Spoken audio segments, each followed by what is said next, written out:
From Washington, Diplomacy and Global Affairs, in Conversations with Nicholas Krolov. On the program today, we look at the ability of the professional foreign service to influence U.S. foreign policy with two former Korea ambassadors, James Jeffrey and Avis Bohlen. Presidents have distrust of anybody other than themselves in their closest advisors on foreign policy because it's so big. But George Bush 43 is not seen as a friend of the bureaucracy, yet at the end of his administration, his Deputy National Security Advisor, Deputy Secretary of State, Undersecretary of State, and Undersecretary of Defense were all Korea Foreign Service officers. So when the going gets tough, presidents, including George Bush, turn to us. I think that when presidents come in, most presidents have campaigned on a platform of change. The Foreign Service, any institutional bureaucracy represents the status quo. So there's an adversarial sort of relationship set up right away, and it takes time to discover the right mix, which includes advice from the career people. Jeffrey and Bohlen on whether career diplomats are sufficiently trained and experienced to shape the foreign policy they implement, and why presidents often distrust the Foreign Service. Stay tuned. Support for Conversations with Nicholas Krolov comes from these sponsors. And viewers like you. To contribute, visit nicholaskrolov.com. Thank you for joining us. Ambassadors James Jeffrey and Avis Bohlen are here. They both joined the Foreign Service in 1977. James Jeffrey retired in 2012, and his most recent assignments were as ambassador to Iraq, Turkey, and Albania. He also served as Deputy National Security Advisor at the White House. He's now a visiting fellow at the Washington Institute for Near East Policy. Avis Bohlen is a former ambassador to Bulgaria and Assistant Secretary of State for Arms Control. Since retiring in 2002, she has been a university professor and served on the boards of the American Academy of Diplomacy, the Stimson Center, and the Bulgarian American Society, where we actually serve together. So I'm pleased to have both ambassadors on this program. Welcome. Thank you. Pleasure Glad to be here. We're both former members of the American Embassy in Sofia, I in a lower level. That's right. I just wanted to mention your more senior assignments, because otherwise I would have to do it for half an hour. Yes, that's 35 years is not a short time in the Foreign Service. I'd like to begin where you and I sort of finished when we talked in Baghdad when you were ambassador during the research for my book on the Foreign Service, and that was the fact that looking at what the Foreign Service is supposed to do, or what is the most important mission of the Foreign Service, particularly the senior Foreign Service, you'd said something to me that not many people have said, and that is that the main role should be as policy advisors to the leadership of the country, the political leadership. At the same time, the Foreign Service is known for implementing policy rather than helping to shape policy. So where is the balance in your view? How does the Foreign Service, how can it influence policy or shape policy? Certainly, and the Foreign Service, particularly senior people, in particular ambassadors, have to do many different things. The question is, what is a special thing that makes them almost unique among civil servants, presidential appointees, protocol-wise at the very top of the U.S. government, answerable officially only to the president? The answer is they have the responsibility for relations with a given country or a given international organization, and very often questions of war and peace. They don't make the final policy, the president does that, but ambassadors have to set the right and the left limits. They have to say what's working and what isn't, and they have to be able to implement the policy, and where implementation stops and policy formulation begins is an interesting debate. So why then did you say to me that you believe it's become politically incorrect to admit that? Because, first of all, Foreign Service officers do many different things. Only a small minority of Foreign Service officers focus on policy formulation in the mid-level ranks. Typically, we have a cone system, the 20 to 22% who are political cone officers, to a lesser extent, economic and public affairs officers. So, given we have them doing so many different things and we have an ethos of equality, we don't want to say that kind of work is more valuable than others. What we do, however, in the end is promote to the top levels people who have done, as Avis and I have done in our careers, mainly that kind of work. So it's both a bit hypocritical, but more importantly, to develop these skills, it's important to tell young and mid-level officers, this is what you have to concentrate on.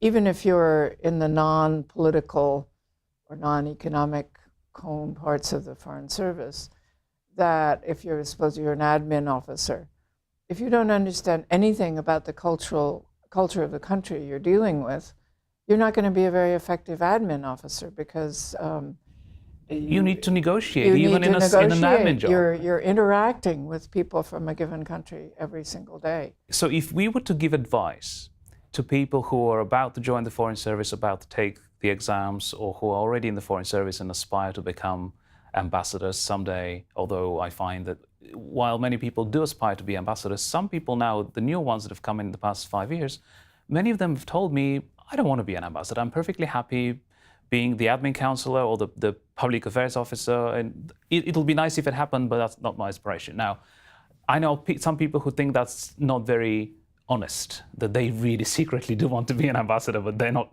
willing to admit it publicly. In any case, in terms of advice, would you say get key staff positions, which has been traditionally for decades what has been happening? Most of the rest of us, certainly I, go the route of repeated tours overseas, tours in Washington. What I would say, the people I've advised, including my son, a Foreign Service officer, is get jobs, what we call on the 7th floor, or in the front offices of geographic bureaus, where you're watching people do policy, because it's something you can only learn through apprenticeship. I agree with history. I didn't say that because I wanted to be politically correct, but my major was history, so I actually agree with Avis. But it's good to have a background, but watching these people is so important. And the other thing is to challenge, and I know that people told you that, if we're not recruiting our people with at least the silent desire to become ambassadors, there's something wrong with our recruiting. They may not make it, but I'll tell you, if they all want to be it, the ones who do become it will be better because of the competition. Avis, do you think that you left more than 10 years ago, and it probably there is a bit of a difference of how the Foreign Service looks from inside and from the outside, having been in for 25 years. But what do you advise people who want to go in and succeed in the Foreign Service? Well, I would agree with Jim. I think staff jobs are excellent training. I never had a staff job in my career. I had a very peculiar career because, as I was telling you, I came in as a mid-level entrant at a time when they were trying to get more women in, because we'd had to resign if we got married in an earlier era. But so I came in at the mid-level. I never had a staff job. I never stamped a visa. But I think watching people make policy, being in the immediate entourage of people who are making policy is indeed the best possible training, and that could include a very fine career ambassador, for example. If you work for a career ambassador overseas, I think then you learn how to work Washington and how to make Washington do what you want them to do. Can one be equally good at working the bureaucracy in Washington and doing a good job overseas? Yes. First of all, it's motivation, it's understanding what you need. You have to do both. If you can't deal with Washington, you won't be successful overseas. And if you don't understand and really learn to get inside the skulls of the host nation leaders, you're not going to be effective in Washington. So you have to do both, and I know many people who are equally successful. And you've been Assistant Secretary. One of the questions I often get is, even in positions like the Assistant Secretary, where we have generally several of them are career people and then a few political appointees, but even in those positions, people that stay don't really get to make policy.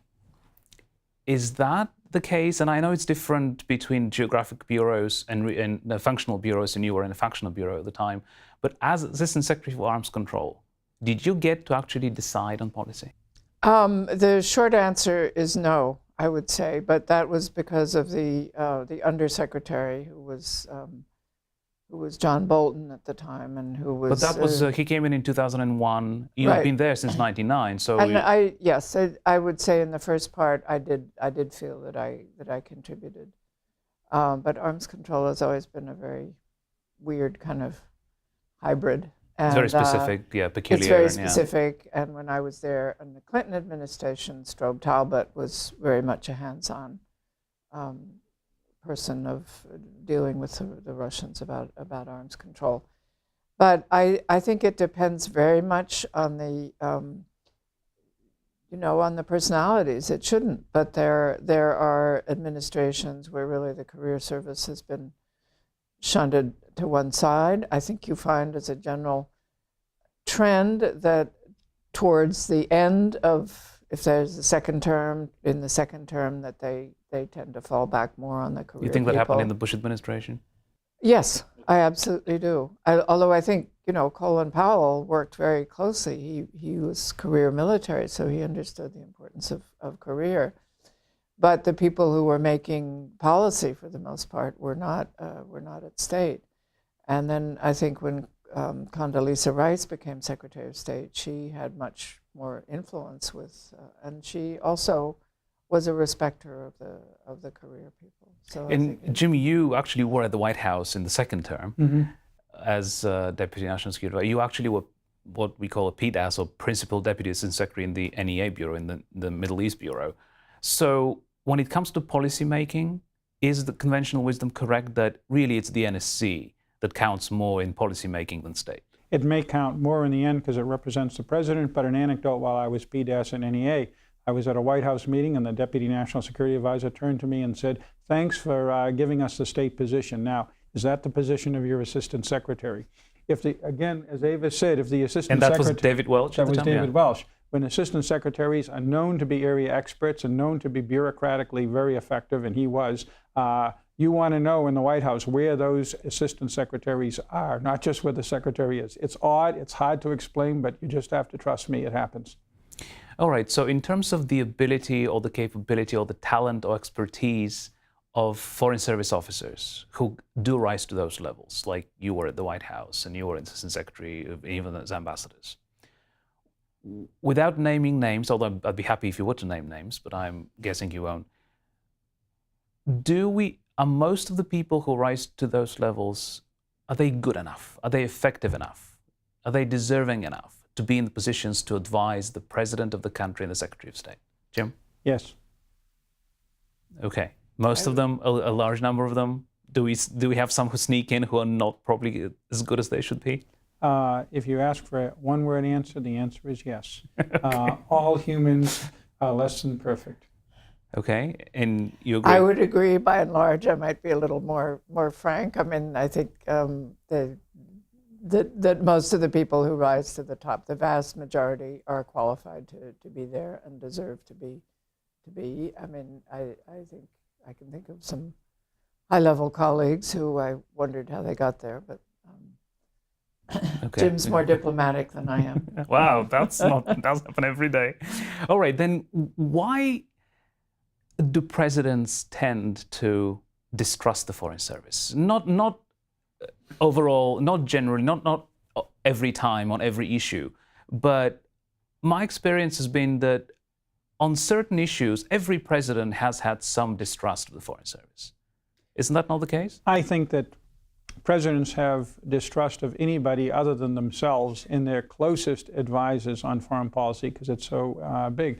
But George Bush 43 is not seen as a friend of the bureaucracy, yet at the end of his administration, his Deputy National Security Advisor, Deputy Secretary of State, Undersecretary of State, and Undersecretary of Defense were all career Foreign Service officers. So when the going gets tough, presidents, including George Bush, turn to us.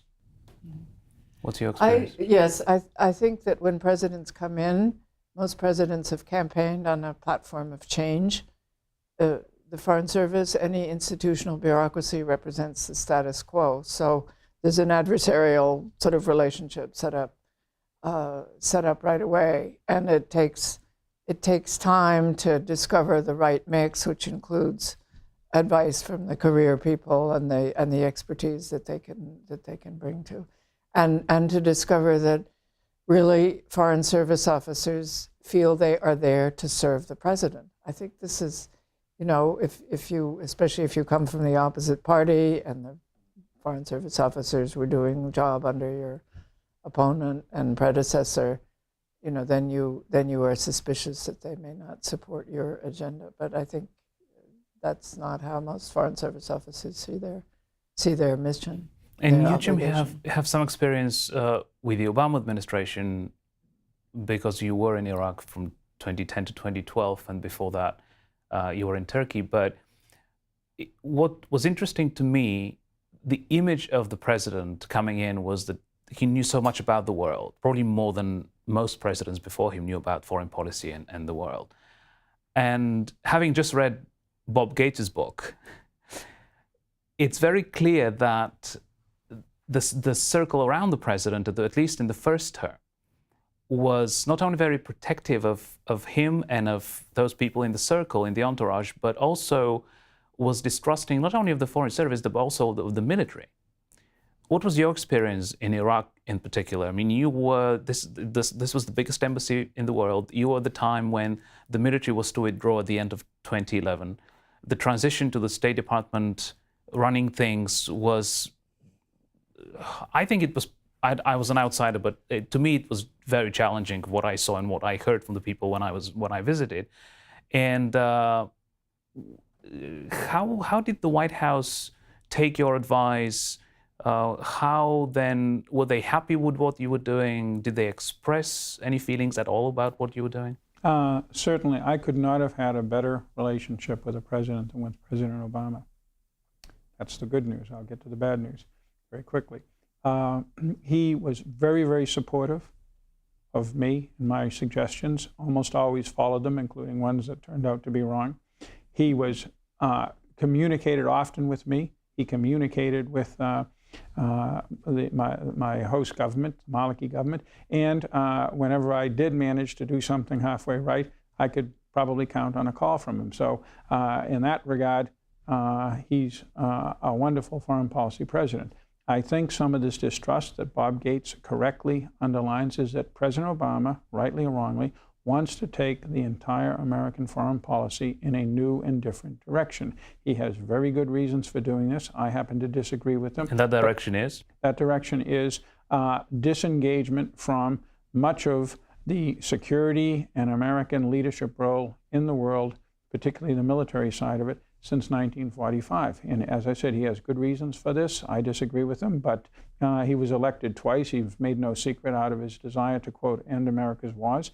And the American people, by judging by polls, agree with him. I think they're wrong too, but... Why do you disagree? I disagree because I think that, as we just saw in the Ukraine, it's a wonderful case, although we saw it in Syria. Before it's wonderful as a case study, right? Case study, not as a crisis. As a crisis, yeah. If the United States is not actively supporting and nourishing and nurturing an international security system, which is what we've basically been operating to our advantage as well as to the advantage of other people since 1946 or 7, that thing starts breaking down. And you start getting regional alternatives, and we're not going to like the alternatives in a time of nuclear, cyber, chemical, and other asymmetrical weapons that can impact on us. Do you think that under this president, the United States has been sort of retreating from leadership position in the world? In some areas, at least? In each area, the administration can make a good case for what it does. The example I used was Dwight Eisenhower. He made many mistakes, getting us involved in Vietnam, the Bay of Pigs, the U-2.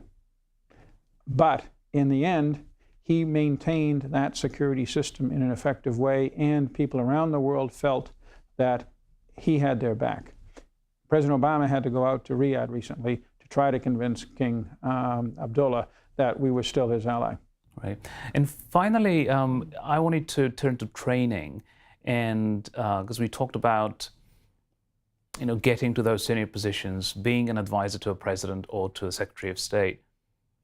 What about getting ready to do that? How about getting prepared to do that or getting trained? Avis, you've been on several boards. You've been part of several studies. on training in diplomacy.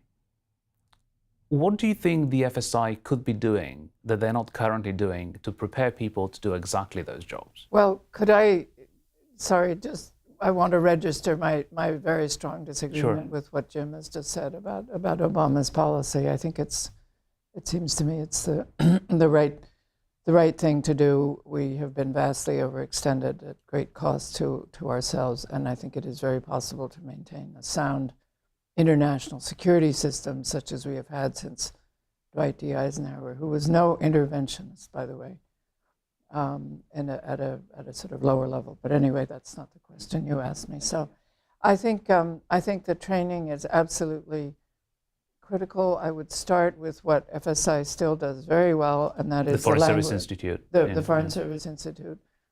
And that is the language training. I think we are the envy of our colleagues in other diplomatic services for the time that we allow for language training and for our general proficiency in it. And it makes all the difference, I think, to be able to communicate with people of a country, even if you are not totally fluent. It's when you know a language, you have an entry into their way of thinking, their culture, their history, and so on. I think the Foreign Service Institute probably could do a better job of regional studies.